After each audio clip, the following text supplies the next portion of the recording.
दोस्तों, इस वीडियो में हम कार्बन और उसके यौगिक के बारे में पढ़ेंगे। तो हम जानते हैं कि हमारे प्रकृति में कार्बन बहुत ही अधिक मात्रा में उपलब्ध है, जो सजीव और निर्जीव आदि अनेक जीवों में पाया जाता है। ठीक है, और यह लेसन काफ़ी इम्पोर्टेंट साबित होगा, खासकर कॉम्पिटिटिव एग्ज़ाम के लिए, क्योंकि इस लेसन से बहुत सारे क्वेश्चन बनते हैं। ठीक है, चलिए स्टार्ट करते हैं इस लेसन को। जैसा कि हम जानते हैं कि भोजन, कपड़े, दवाई, पुस्तक आदि अनेक वस्तुओं में तत्व कार्बन आधारित होती हैं। ये सब चीज़ों में कार्बन मुख्य रूप से पाया जाता है। ठीक है, इसके अतिरिक्त सभी जीवधारियों में भी कार्बन बहुत मात्रा में पाया जाता है, मतलब संपूर्ण जीवधारी कार्बन पर निर्भर रहते हैं। ठीक है, भूपर्पटी मतलब पृथ्वी की ऊपरी सतह तथा वायुमंडल में अत्यंत अल्प मात्रा में भी कार्बन पाया जाता है। वायुमंडल जो है, वायुमंडल में कार्बन डाइऑक्साइड जो है वह, उसमें कार्बन जो उपस्थित है उस मात्रा में भी कार्बन पाया जाता है। ठीक है, भूपर्पटी में खनिजों की मात्रा में भी कार्बन पाया जाता है, जैसे कार्बोनेट की मात्रा में, हाइड्रोजन कार्बोनेट की मात्रा में, कोयला एवं पेट्रोलियम के रूप में भी कार्बन पाया जाता है। ठीक है, और इन सब रूपों में कार्बन जो होता है, पूरे कार्बन की जो मात्रा होती है 0.02% पाई जाती है। ठीक है, यह 0.02% किस रूप में पाई जाती है? ये सब कार्बोनेट, हाइड्रोजन कार्बोनेट, कोयला एवं पेट्रोलियम के रूप में यह भूपर्पटी में पाई जाती है। ठीक है, यह भूपर्पटी में पाई जाती है। साथ ही साथ अगर बात किया जाए तो प्रकृति में इतनी अल्प मात्रा में कार्बन उपस्थित होने के बावजूद कार्बन का अत्यधिक महत्व होता है। कार्बन का जो महत्व है वह बहुत ही अधिक है। ठीक है, हमारी प्रकृति और वायुमंडल की बात किया जाए तो कार्बन की जो मात्रा होती है 0.2% है। काफ़ी अल्प मात्रा है, लेकिन यह कार्बन बहुत ही इम्पोर्टेंट साबित होता है इन सब जीवधारियों, सजीवों, निर्जीवों के लिए। ठीक है, तो इस अध्याय में हम कार्बन से संबंधित यौगिकों, उनके अपर रूपों आदि के बारे में अध्ययन करेंगे। ठीक है, तो चलिए देखें कार्बन में आबंध सहसंयोजी आबंध क्या होता है। मतलब कार्बन के अणुओं के बीच में जो बंध बनता है, बंध की बात किया, बंधन की बात किया जाता है, तो उनके बीच में सहसंयोजी आबंध बनता है। ठीक है, इस सहसंयोजी आबंध क्या होता है, तो चलिए आगे देखते हैं कि सहसंयोजी आबंध क्या होता है। जैसा कि हम पिछले वीडियो में आपको बताए थे, आयनिक यौगिक के बारे में बताए थे। किस यौगिक के बारे में बात किया गया था? आयनिक यौगिक के बारे में बात किया गया था, जिसमें क्या होता था कि कोई पदार्थ अगर दो हिस्सों में टूट रहा है तो उनमें एक पे प्लस और एक पे माइनस बढ़ रहा था। ठीक है, तो जब ये दोनों आपस में मिलते थे, जब मतलब प्लस और जहाँ माइनस, दो इस प्रकार के यौगिक होते थे, जो एक धनात्मक होता था, एक ऋणात्मक होता था। जब दोनों आपस में मिलते थे तो उस प्रकार का जो बंध बनता था वो आयनिक बंध होता था। ठीक है, आयनिक बंध की खासियत यह थी कि उसका जो गलनांक और क्वथनांक होता था बहुत ही अधिक होता था।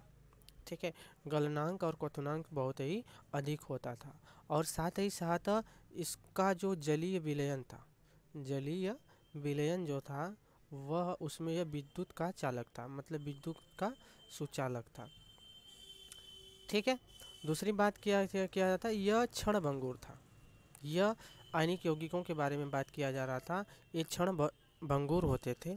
ठीक है, अच्छा, अब यहाँ पर बात करेंगे हम कुछ विशेष टॉपिक के बारे में। तो देखिए, अध्याय 2 के बारे में वही चीज़ बात कर रहा है जो हम बता रहे हैं अभी। ठीक है, यहाँ पर कार्बनिक यौगिक अच्छे विद्युत चालक नहीं होते हैं।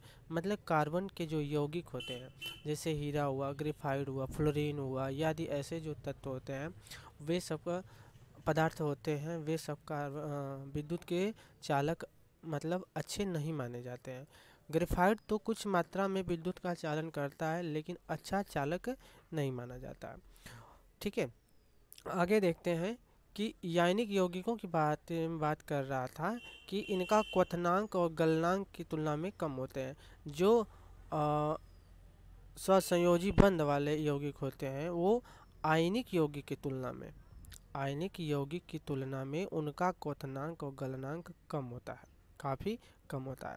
ठीक है, मतलब यहाँ पर तुलना किया जा रहा है कि जो आयनिक यौगिकों का क्वथनांक और गलनांक जो होता है वह सहसंयोजी जो बंध वाले यौगिक होते हैं उनकी तुलना में अधिक होता है। ठीक है, इन सब के बारे में तो हम पहले वाली अध्याय में पढ़ा चुके हैं। ठीक है, आगे देखें, अगली पॉइंट देखें तो यहाँ पर मिलेगा पहला गुण। ये तो आप समझ गए होंगे कि सहसंयोजी यौगिक और आयनिक यौगिक में क्या अंतर है।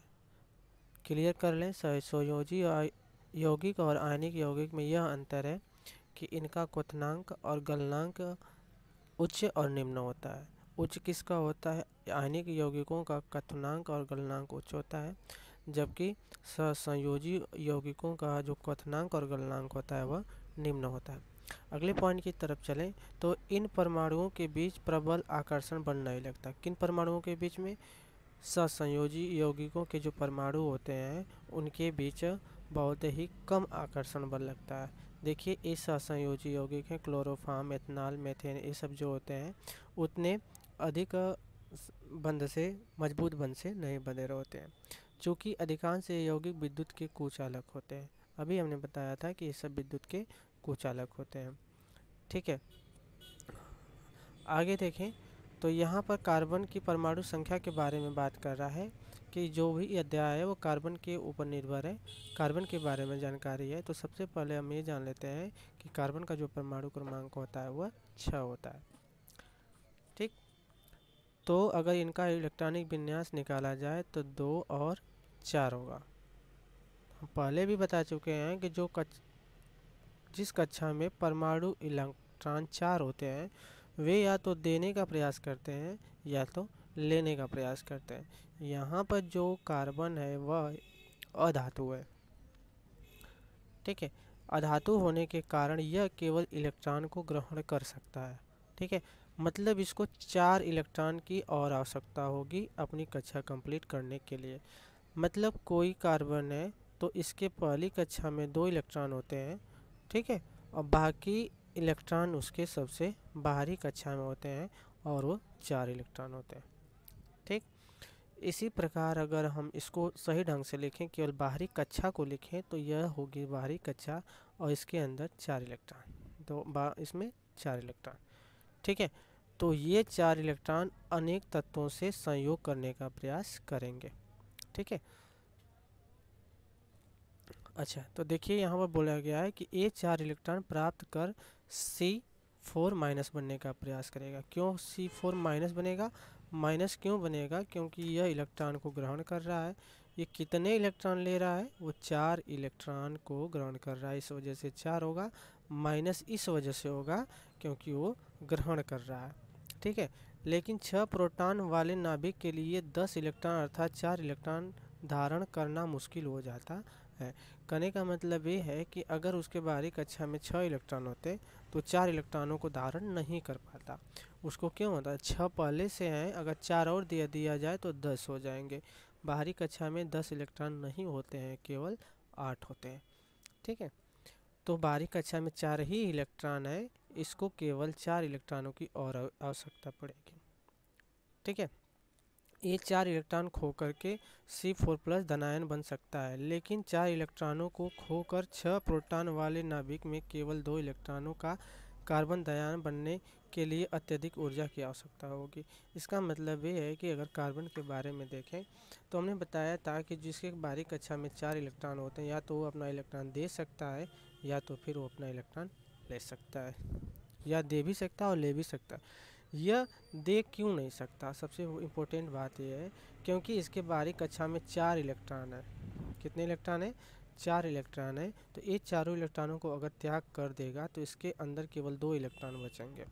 ठीक है, और यह नहीं दे सकता। क्यों नहीं दे सकता? क्योंकि 4 इलेक्ट्रॉनों को त्यागने के लिए बहुत ही अत्यधिक ऊर्जा की आवश्यकता होगी। ठीक है, इस वजह से यह 4 इलेक्ट्रॉन नहीं दे सकता, बल्कि यह 4 इलेक्ट्रॉन लेना इसके लिए आसान होता है। ठीक है, इस वजह से कार्बन की संयोजकता 4- होती है। ठीक है, संयोजकता कितनी होती है? संयोजकता जो होती है वो 4 होती है। 4 संयोजकता होती है। कैसी संयोजकता होती है? ऋणात्मक संयोजकता होती है। ठीक है, अच्छा आगे देखें तो अच्छा और देखें, यहाँ पर हाइड्रोजन अणु की बात कर रहा है। हाइड्रोजन अणु के बाहरी कक्षा में केवल 1 इलेक्ट्रॉन होते हैं। ठीक है, मतलब ये अपनी कक्षा को कंप्लीट करने के लिए इसको एक इलेक्ट्रॉन की और आवश्यकता होगी, या तो फिर एक इलेक्ट्रॉन यह दे सकता है लेकिन देने का प्रयत्न नहीं करेगा क्योंकि इसके पास कोई भी इलेक्ट्रॉन नहीं बचेंगे, मतलब ये इसका अस्तित्व ही खत्म हो जाएगा। इसलिए यह एक इलेक्ट्रॉन ले करके अपनी कक्षा को भरने का प्रयास करेगा। ठीक है, ये अपनी कक्षा कब भरेगा? जैसे मान लीजिए कि एक हाइड्रोजन ये है और एक हाइड्रोजन ये है, दोनों एक दूसरे से संयोग कर लेते हैं, मतलब इसके भी पास एक इलेक्ट्रॉन है, इसके भी एक पास इलेक्ट्रॉन है, दोनों आपस में बंध बना लेंगे, साझेदारी कर लेंगे। ठीक है, जैसे साझेदारी कर लेते हैं तो दोनों का इलेक्ट्रॉन मिल करके इसके भी पास 2 इलेक्ट्रॉन हो गया और इसके भी पास 2 इलेक्ट्रॉन हो गया। ठीक है, इसी वाली प्रक्रिया को हम सहसंयोजक कहते हैं, सहसंयोजन कहलाता है। ठीक है, मतलब समान अणुओं के बीच में या विभिन्न भिन्न अणुओं के बीच में इलेक्ट्रॉन के साझेदारी को ही सहसंयोजकता कहलाता है। ठीक है, यहाँ पर देखिए ऑक्सीजन की बात किया जाए, तो ऑक्सीजन के बाहरी कक्षा में 8 इलेक्ट्रॉन होते हैं। ठीक है, और इनका इलेक्ट्रॉनिक विन्यास निकाल लिया जाए तो पहली कक्षा में 2 इलेक्ट्रॉन, तो बाहर की कक्षा में कितने इलेक्ट्रॉन बचेंगे? 6 इलेक्ट्रॉन बचेंगे। मतलब एक ऑक्सीजन के बाहरी कक्षा में 6 इलेक्ट्रॉन होंगे, 1 2 3 4 5 6। तो इसको कितने और इलेक्ट्रॉनों की आवश्यकता होगी? इसको अपनी कक्षा भरने के लिए 2 इलेक्ट्रॉनों की और आवश्यकता होगी। तो यह क्या करेगा कि ऑक्सीजन के एक और अणु से संपर्क कर लेगा। क्यों?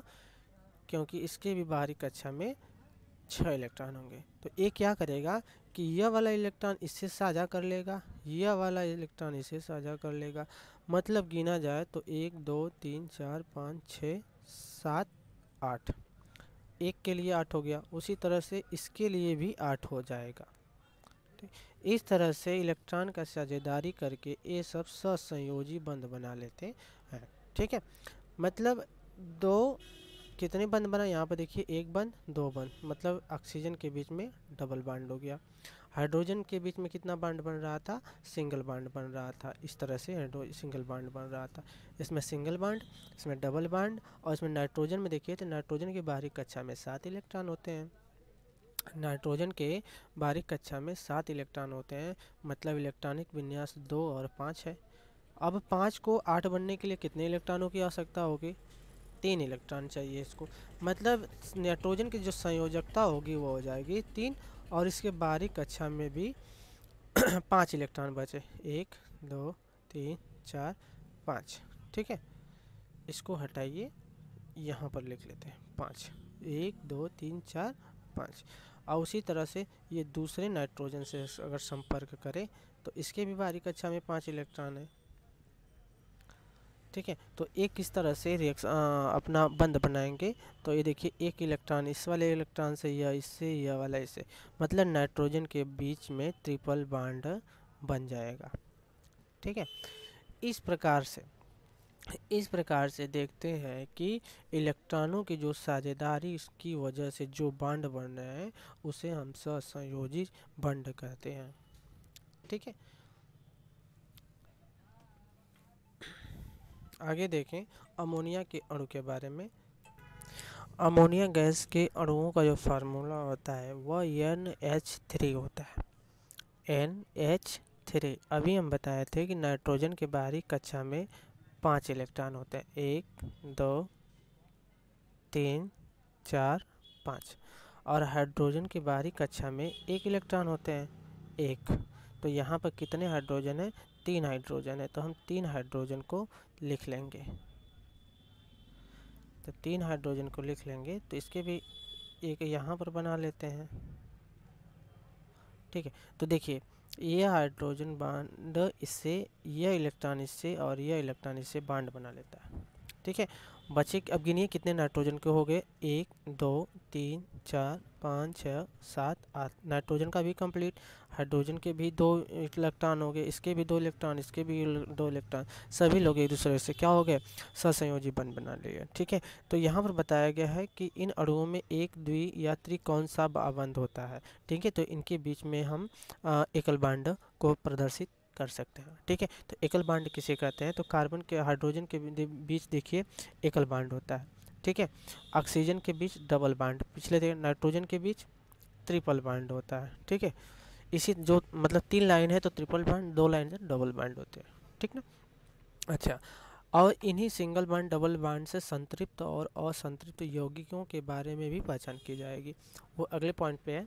तो आगे पहले यहाँ पर देख लेंगे, क्या हम मीथेन को देखे हैं? मीथेन को नहीं देखे हैं क्योंकि यह एक गैस होती है। मीथेन का जो फार्मूला होता है वो CH4 होता है। ठीक है, जो कार्बन का एक यौगिक होता है, मतलब यह कार्बन से मिलकर बना हुआ होता है। तो फार्मूले के हिसाब से आप भी पहचान कर सकते हैं कि जो मीथेन होता है उसके अंदर कार्बन की मात्रा पाई जाती है। ईंधन के रूप में मीथेन का अधिकाधिक उपयोग होता रहा है। हम देख रहे हैं कि हमारे आसपास बहुत ऐसे प्लांट लगे हुए हैं, घरेलू उपयोग हैं। ठीक है, गोबर गैस है, सड़े हुए स्थानों से मीथेन गैस निकलती है, दलदली स्थानों से मीथेन गैस निकलती है, और धान के खेतों से भी मीथेन गैस निकलती है। ठीक है, साथ ही साथ देखा जाए तो यहाँ पर बायोगैस एवं संपीड़ित प्राकृतिक गैस जिसे CNG कहते हैं, इनका भी यह एक प्रमुख घटक होती है। मतलब मीथेन, बायोगैस और CNG जो मोटर व्हीकलों में यूज किए जा रहे हैं उनका यह प्रमुख घटक होती है। ठीक है, अच्छा आगे बात करें तो यह कार्बन के सर्वाधिक सरल यौगिकों में से एक है। सबसे सरलतम यौगिक यही है, कौन सा? CH4। ठीक है, इसी बारे में हम यह चीज़ जो होती है ना आगे चल करके थोड़ी विस्तृत रूप ले लेती है, लेकिन यहाँ पर हम सामान्य रूप से अध्ययन कर रहे हैं और इस फार्मूले को आप याद करते चलिए क्योंकि इसी पर आधारित अगला पॉइंट है। ठीक है, मीथेन का यह सूत्र CH4 होता है। जैसा कि आप जानते हैं कि हाइड्रोजन की संयोजकता 1 होती है। ठीक है, और कार्बन की संयोजकता 4 होती है। अच्छा, अब देख लीजिए यहीं पर संयोजकता की बात कर लिया जाए तो कार्बन के बाहरी कक्षा में 4 इलेक्ट्रॉन होते हैं, ये तो पहले ही बता दिया था। और यहाँ पर CH4 में 4 हाइड्रोजन है, तो मतलब चारों हाइड्रोजन आसपास के प्रत्येक इलेक्ट्रॉनों से अपना आबंध बना लेंगे इस प्रकार। ठीक है, इस प्रकार ये आबंध बना लेंगे। मतलब ये CH4 मतलब मीथेन का ये संरचना सूत्र हो गई। इस प्रकार के फिगर को हम संरचना सूत्र का नाम देते हैं।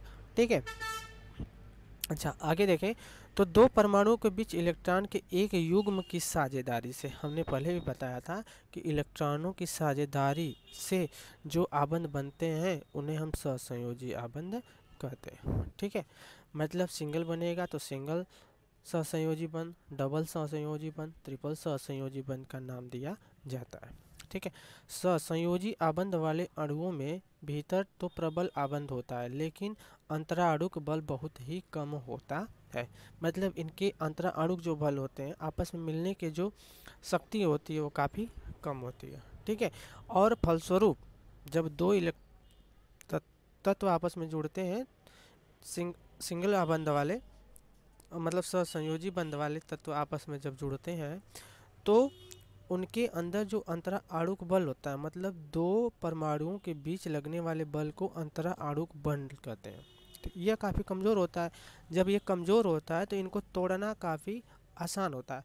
मतलब इनको गलनांक और क्वथनांक और गलनांक काफ़ी कम हो जाते हैं। ठीक है, क्यों कम होते हैं? क्योंकि इनका अंतराणुक जो बल होता है वो काफ़ी कमज़ोर होता है। ठीक है, क्यों यह अंतराणुक बल क्यों कमज़ोर होता है? क्योंकि इनके बीच सहसंयोजी बंध होते हैं। सहसंयोजी बंध वाले जो भी परमाणु होते हैं, जो भी अणु होते हैं, उनका अंतराणुक बल कमज़ोर होता है, दुर्बल होता है। इसी कारण से इनका जो यौगिक बनते हैं उनका क्वथनांक और गलनांक काफ़ी कम होते हैं।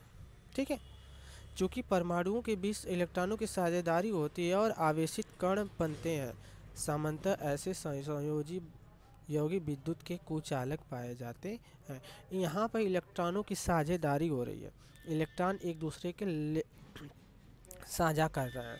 ठीक है, इस वजह से यह विद्युत के कुचालक होते हैं। ठीक है, सुचालक कौन होते हैं?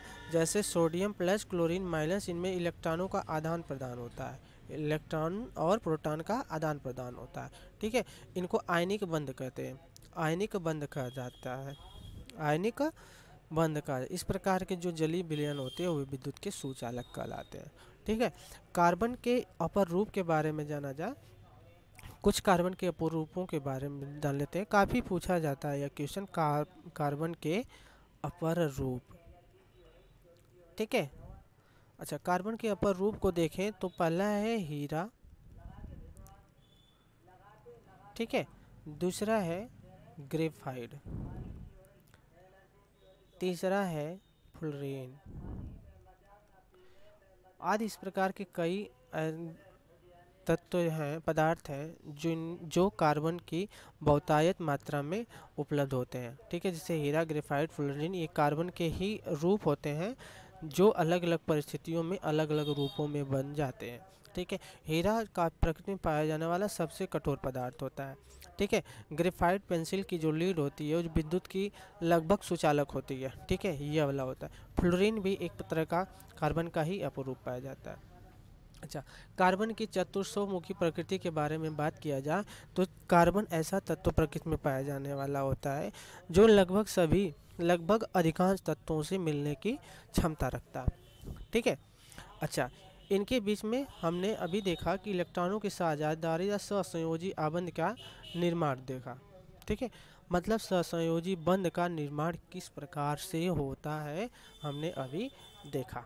ठीक है, हमने सरल कार्बन यौगिक मीथेन की संरचना भी देखी। मीथेन की जो संरचना होती है वो होती है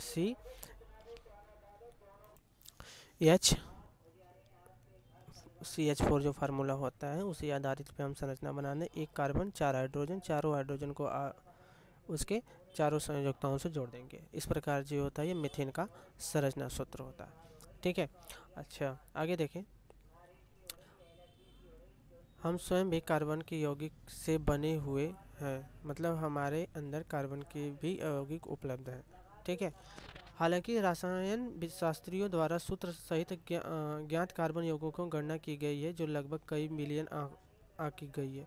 लगभग कई बिलियन हमारे बॉडी में जो कार्बन की जो संरचनाएं होती हैं, यहाँ तो केवल आप एक श्रृंखला देख रहे हैं ना, हमारे बॉडी में कई मिलियन की बात कर रहा है, कई मिलियन की बात कर रहा है। ठीक है।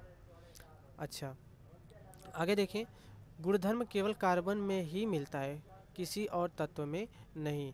कह रहा है कि ऐसा गुणधर्म, यह जो गुणधर्म है केवल कार्बन में ही। कौन सा गुणधर्म? अनेक तत्वों से मिलने की जो पावर होती है, अनेक तत्वों से संयोजकता बनने की जो क्षमता होती है, केवल कार्बन में ही होती है, अनेक तत्वों में नहीं होती है। क्यों? क्योंकि प्रकृति में कार्बन की बड़ी बड़ी श्रृंखलाएं मौजूद होती हैं। ठीक है, यौगिक बनने की जो क्षमता होती है केवल लगभग कार्बन में ही होती है। ठीक है, आगे देखें, पहला पॉइंट देखा, ध्यान से देखें तो कार्बन में कार्बन के ही अन्य परमाणुओं के साथ आबंध बनाने की अद्वितीय क्षमता होती है। इस पॉइंट को नोट कर लीजिए। ठीक है, कार्बन में कार्बन के ही अन्य परमाणुओं से, मतलब कार्बन कार्बन से जुड़ने की, मतलब इस प्रकार से अलग अलग श्रृंखलाओं बनने की जो क्षमता होती है केवल कार्बन में ही होती है। इस प्रकार के समूह को श्रृंखलन कहते हैं। कार्बन की जो एक दूसरे से जुड़ने की जो प्रकृति होती है उसे हम श्रृंखलन कहते हैं। क्या कहते हैं? श्रृंखलन। ठीक है, यह श्रृंखलन की जो प्रक्रिया होती है सबसे अधिक कार्बन में ही मौजूद है। ठीक है, यौगिक में कार्बन की लंबी श्रृंखला, कार्बन के विभिन्न शाखाओं वाली श्रृंखला तथा अवलय में व्यवस्थित कार्बन के भी पाए जाते हैं। मतलब इस प्रकार की भी श्रृंखलाएं पाई जाती हैं। वलय मतलब इस तरह से भी पाए जाते हैं, जैसे यहाँ से कार्बन डिवाइड हो जाएगा, ठीक है, इधर से भी डिवाइड हो जाएगा, मतलब इस प्रकार को हम श्रृंखलन कहते हैं। वलय क्या होता है? जैसे कार्बन इस प्रकार के हैं, आपस में इस तरह से भी, मतलब एक छल्ले जैसी संरचना को बना लेंगे। ठीक है, मतलब एक सिंपल श्रृंखला भी होगी, ठीक है, और श्रृंखलन भी होगा, वलय वाली भी श्रृंखला होगी। इस तरह से कई प्रकार की श्रृंखलाओं में जुड़ सकते हैं। ठीक है, अब इन्हीं के आधार पे जो एकल बांड है, डबल बांड है, ट्रिपल बांड है, उन्हीं के आधार पे हम संतृप्त हाइड्रोकार्बन, संतृप्त यौगिक और असंतृप्त यौगिक के बारे में पहचान करेंगे। और यहाँ पर दिया भी गया है कि एक बंध वाले कार्बन के यौगिकों को संतृप्त हाइड्रोकार्बन, संतृप्त कार्बन यौगिक कहते हैं। मतलब जिन तत्वों के बीच में केवल एक, ठीक है, केवल एक बांड जिसमें जुड़े रहते हैं उन्हें हम संतृप्त यौगिक कहते हैं। अगर जिनके अंदर डबल बांड होता है, ठीक है, इस तरह से वह संतृप्त असंतृप्त यौगिक कहलाते हैं। या ट्रिपल बांड होता है उनको हम असंतृप्त यौगिक कहते हैं। मतलब केवल सिंगल बांड वाले को ही संतृप्त यौगिक कहते हैं, डबल और ट्रिपल बांड वाले को हम असंतृप्त यौगिक कहते हैं। ठीक है, आगे देखें, ठीक है, इनमें 7 या 8 परमाणुओं तक की श्रृंखलाएं होती हैं, मतलब 1 2 3 4 5 6 7 8, इस तरह तरह की, मतलब 7 से 8 अधिकतम श्रृंखलाएं हो सकती हैं। ठीक है, लेकिन वह यौगिक अति अभिक्रियाशील होते हैं, लेकिन यह यौगिक अति अभिक्रियाशील होते हैं, लेकिन अगर इससे अधिक है तो कम अभिक्रियाशील वाले होंगे। ठीक है, अच्छा आगे देखिए, कार्बन की संयोजकताएं 4 होती हैं। इनमें कार्बन के 4 अन्य परमाणु अथवा अन्य कुछ अन्य संयोजन तत्वों में परमाणुओं के साथ आबंध बनाने की क्षमता होती है। कहने का मतलब ये है कि कार्बन की जो संयोजकता 4 होती है, यह अलग अलग तत्वों से भी जुड़ सकता है, मतलब जैसे Br हुआ, आयोडीन हुआ, हाइड्रोजन हुआ, अन्य तत्वों से भी जुड़ने की यह क्षमता रख सकता है। जैसे oxygen, hydrogen, nitrogen, sulphur, chlorine, अनेक तत्वों से वह जुड़ सकता है। ठीक है, अब अगले वीडियो में हम पढ़ेंगे आपके संतृप्त और असंतृप्त कार्बनिक यौगिकों के बारे में। ठीक है, अगले वीडियो को देखना ना भूलें। ठीक है, अगर कोई भी दिक्कत महसूस हो, अगर कोई भी क्वेश्चन हो तो आप कमेंट कर सकते हैं। धन्यवाद।